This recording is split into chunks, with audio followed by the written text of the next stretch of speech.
네, 우리 한 절 말씀 함께 합독하시겠습니다. 내 이름으로 일컫는 내 백성이 그들의 악한 길에서 떠나 스스로 낮추고 기도하여 내 얼굴을 찾으면 내가 하늘에서 듣고 그들의 죄를 사하고 그들을 땅을 고칠지니라.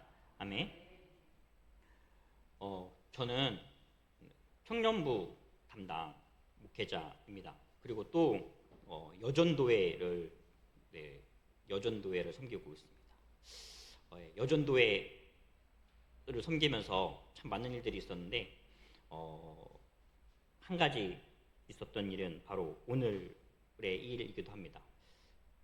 몇 달 전부터 6.25 관련된 예배를 드려야 한다고 저한테 여전도회 회장님이, 연합회 회장님이 말씀해 주셨습니다. 네 알겠습니다 했지만 한편으로 이런 생각을 했습니다. 왜 하필 여전도회가 6.25 전쟁 기념 예배를 드릴까라는 고민을 굉장히 많이 했습니다. 남선교회에서 해야 되는 게 아닌가, 군대 갔다 온 남선교회에서 해야 되는 게 아닌가, 왜 여전도회에서 여선교회에서 이런 걸 할까라는 고민을 참 많이 했습니다. 그런데 전쟁의 가장 큰 피해자 중에 한 명이기도 하고 또 평화를 가장 많이 구하는 분들이 여전도회가 아닌가라는 생각을 참 많이 했습니다. 청년들도 그렇고 전쟁이 나면 참 많은 피해를 받는 존재들이지 않나. 그래서 더 평화를 위해 기도하고 또 화해를 위해 더 고민하는 분들이 아닐까라는 생각을 참 많이 했습니다. 그래서 오늘은 이 6.25 관련된 이야기를 함께 나누고 함께 기도하기를 소망합니다. 어제는 6.25 전쟁 76주기였습니다. 우리는 그 6.25 전쟁을 기념하면서 금식도 하시고 여러 가지 어제를 추념하면서 보냈을 것이라고 생각합니다. 사실 그것보다 우리는 축구에서 져서 다들 너무 많이 화를 내면서 보내지 않았나 생각을 해봅니다. 1950년 6월 25일 날 이 땅에 전쟁이 시작됐습니다. 그 전쟁으로 수많은 생명이 죽었고 수많은 가정이 무너졌고 이 땅은 아직도 그 분단의 상처를 안고 살아가고 있습니다. 우리는 그 날을 단지 역사적 사건으로만 기억하지 않습니다. 나라를 지키기 위해 생명을 내어놨던 이들, 이름 없이 희생된 민간인, 그리고 고향을 잃고 가족을 잃은 사람들, 그리고 지금까지도 이어지는 분단의 아픔을 함께 기억하고 있습니다. 이 전쟁을 기억한다는 것은 다시 그러한 비극이 반복되지 않기를 바라는 마음으로 전쟁의 아픔을 잊지 않고 평화를 위해 깨워서 기도하는 것입니다. 오늘 본문인 역대하 7장 14절은 솔로몬이 성전을 짓고 나서 봉헌한 후에 하나님께서 솔로몬에게 또 성전을 지은 이스라엘 백성에게 주신 하나님의 말씀입니다. 이 말씀은 그 성전을 가진 하나님의 백성에게 주어진 언약의 말씀입니다.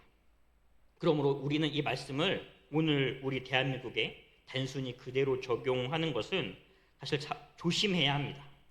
그러나 우리는 이 말씀 속에서 분명한 하나님의 백성이 재난과 상처의 시대를 어떻게 살아가야 하는지에 대한 영적인 원리를 분명히 볼 수 있습니다. 하나님은 자기 백성에게 이렇게 말씀하십니다. 스스로 낮추고 기도하고 내 얼굴을 찾으라. 그리고 악한 길에서 떠나라. 그러면 내가 듣고 죄를 사하고 그 땅을 고치겠다. 이렇게 말씀하십니다. 오늘 우리는 6.25 전쟁을 기억하면서 이 땅을 고치시는 하나님 앞에서 네 가지의 말씀을 붙들고 함께 은혜를 나누려고 합니다. 첫 번째입니다. 전쟁은 모든 것을 삼키는 악입니다. 하나님이 이루실 평화의 미래를 보여주는 말씀이 있습니다. 이사야 2장 4절 말씀입니다. 이사야 2장 4절 말씀 우리 함께 읽어보겠습니다. 그가 열방 사이에 판단하시며 많은 백성을 판결하시리니 무리가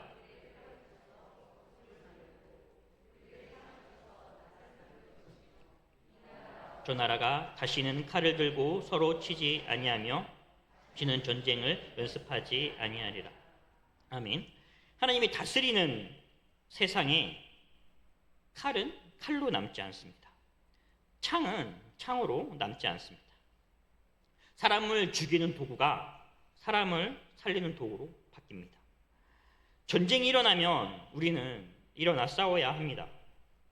악한 침략에 맞서서 나라를 지키기 위해 모든 것을 걸고 싸워야 할 때입니다.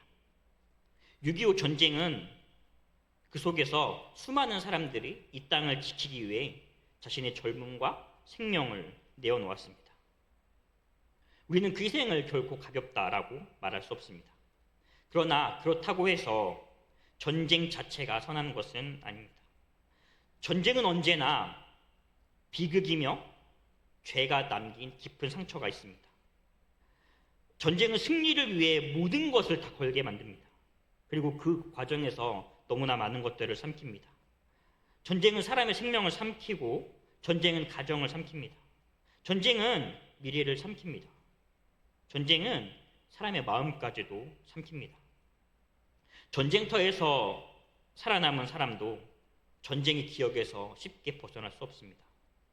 부모를 잃은 아이, 자녀를 잃은 부모, 고향을 잃은 피난민, 그리고 서로를 원수로 배워야 하는 세대가 남습니다. 그래서 전쟁은 이겨도 상처가 남고 승리를 해도 눈물이 남습니다. 그러므로 우리는 전쟁을 막기 위해 기도해야 합니다. 안보를 위해 기도해야 하고 평화를 위해 기도해야 합니다. 힘이 필요할 때도 있습니다. 그렇지만 그 힘이 우리를 지배하지 않도록 우리는 기도해야 합니다. 이 나라를 지켜야 하지만 생명을 가볍게 여기는 방식으로 지켜지는 나라가 아니라 평화를 지키는 나라를 위해 기도해야 합니다.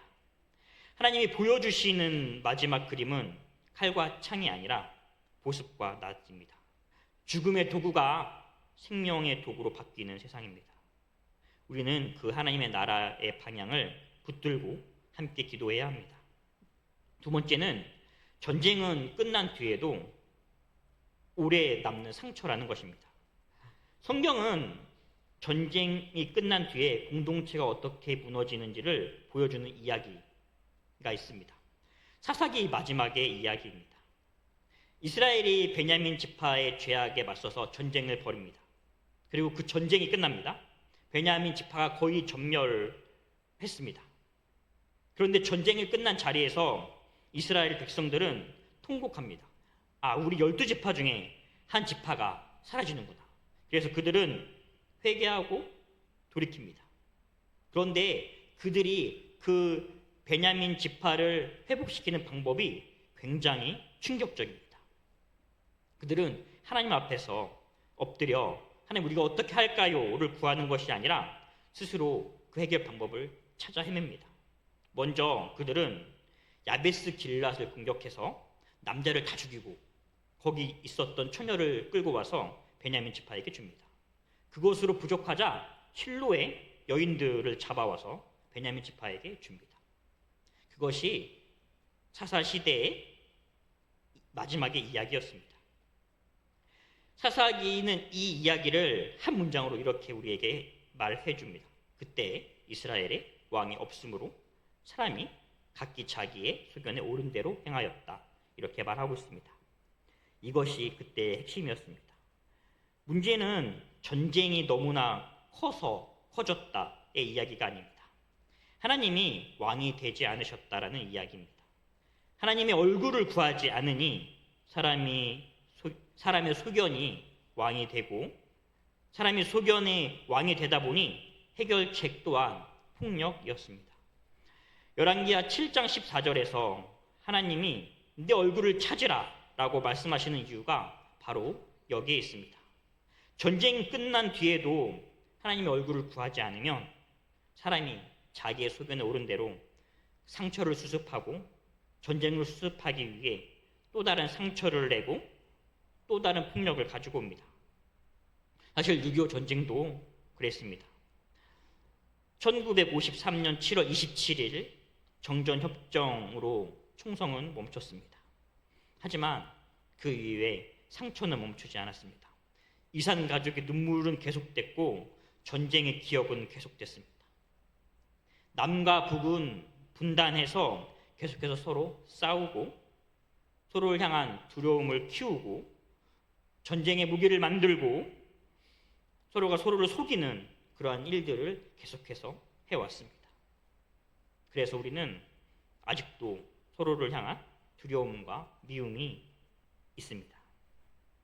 사실 전쟁은 어느 날 끝날 수 있습니다. 하지만 이 전쟁이 남긴 상처를 치유하는 데는 훨씬 더 긴 시간, 훨씬 더 많은 돈, 훨씬 더 많은 자원이 필요합니다. 그래서 우리는 전쟁이 끝나는 것만 위해 기도하는 것이 아니라 이 전쟁이 남긴 상처도 치유되기 위해 함께 기도해야 합니다. 사실 우리 안에 작은 이러한 사기가 반복될 때가 있습니다. 내가 옳다고 생각하는 어떤 방식대로 살아가고 그 문제를 해결하려고 합니다. 그리고 우리는 우리가 받은 상처를 치유하기 위해 내 생각대로, 내 방법대로 그것을 수습하려고 합니다. 그러면서 우리는 어쩌면 내 분노를 정당화하고 내 상처낸 사람을 미워하고 그 사람에게 똑같은 상처를 줘야 한다라고 생각하고 있을지 모르겠습니다.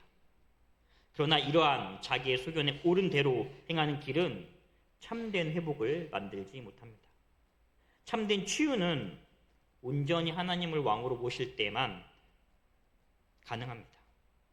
내 감정이 왕이 아니라 하나님이 왕이 되셔야 합니다.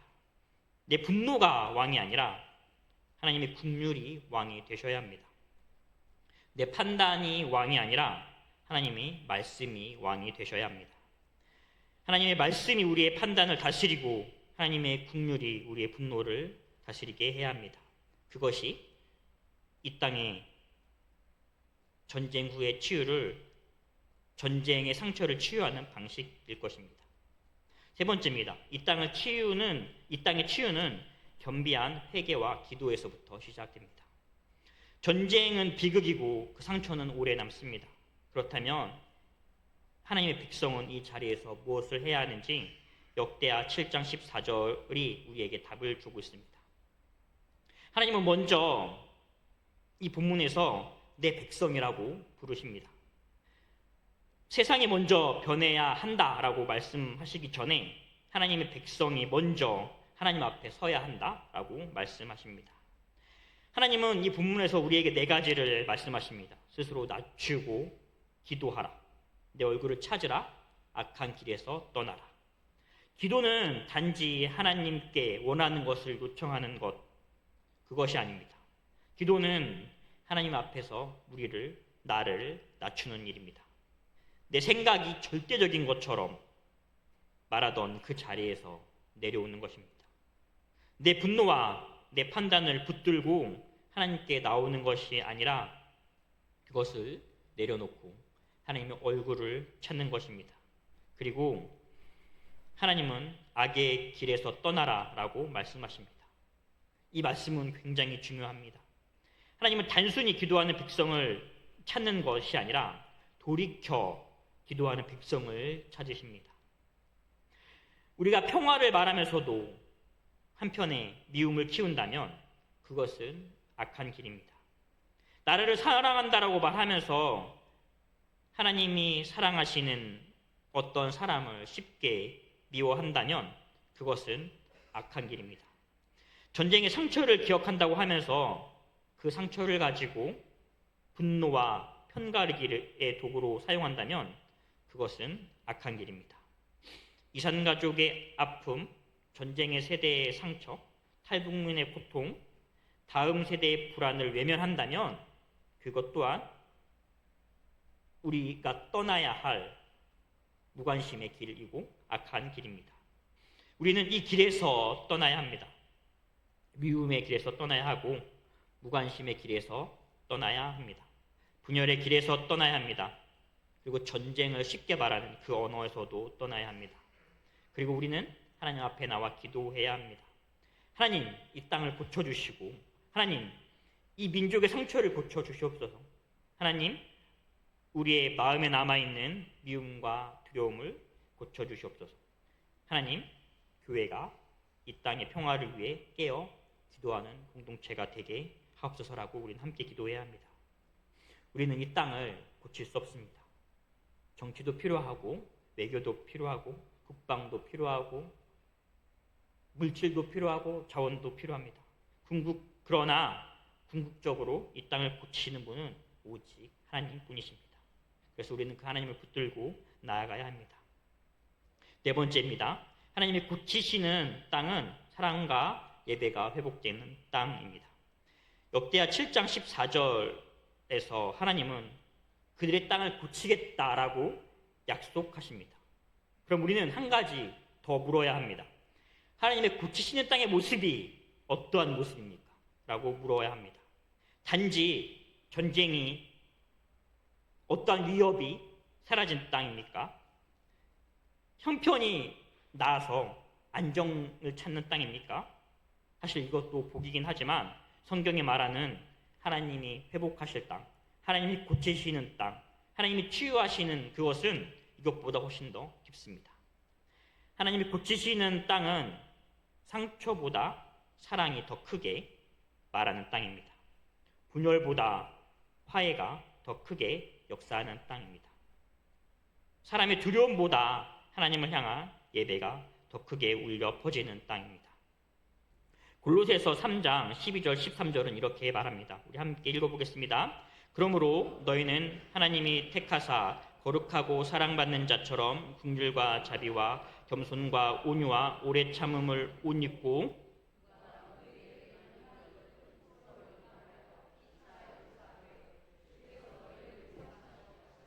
너희도 그리하고.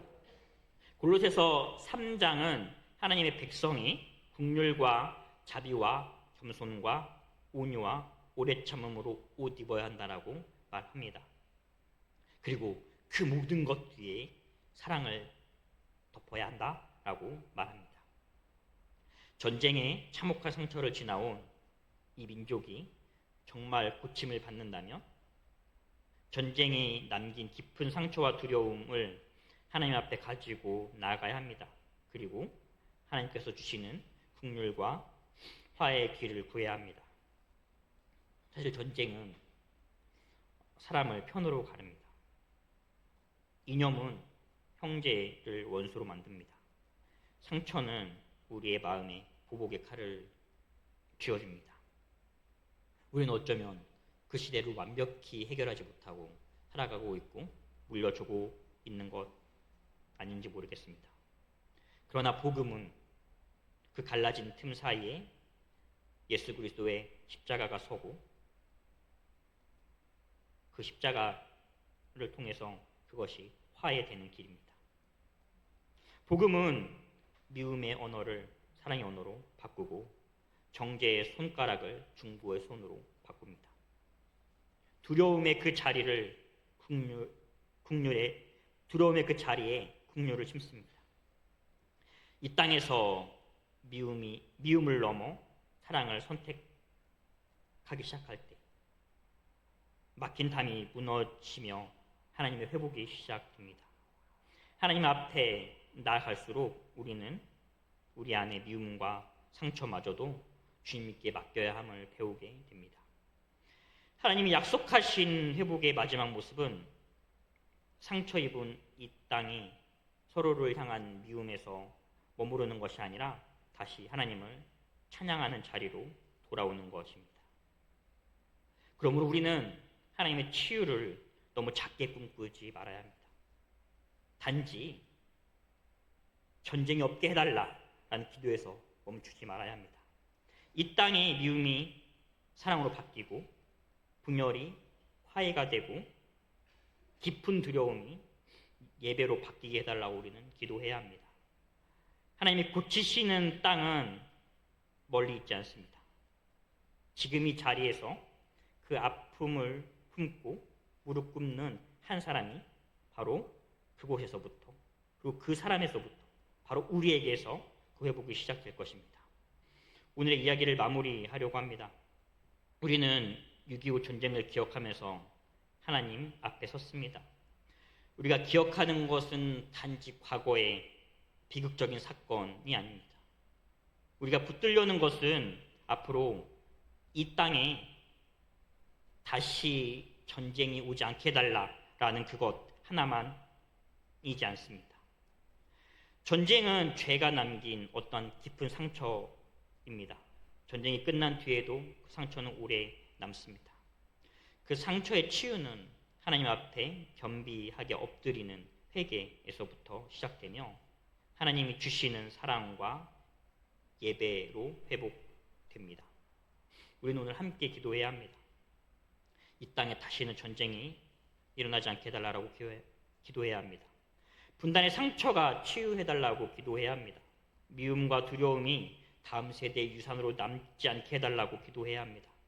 교회가 이 땅 가운데 평화를 구하는 하나님의 백성으로 서게 해달라고 기도해야 합니다. 칼과 힘만으로는 이 땅을 온전히 고칠 수 없고 국방도 지혜도 다 필요하지만 이 땅의 깊은 상처를 고치시는 분은 오직 하나님 분이십니다라고 하나님을 붙들고 기도해야 합니다.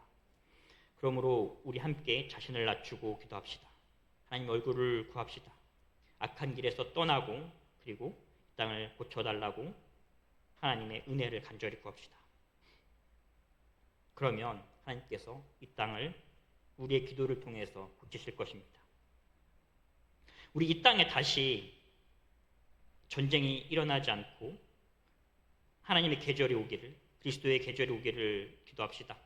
오랜 미움의 시간을 지나고 용서의 계절이 오기를 기도합시다. 갈라진 진영의 그러한 계절을 넘어서 예배의 계절이 오기를 구합시다.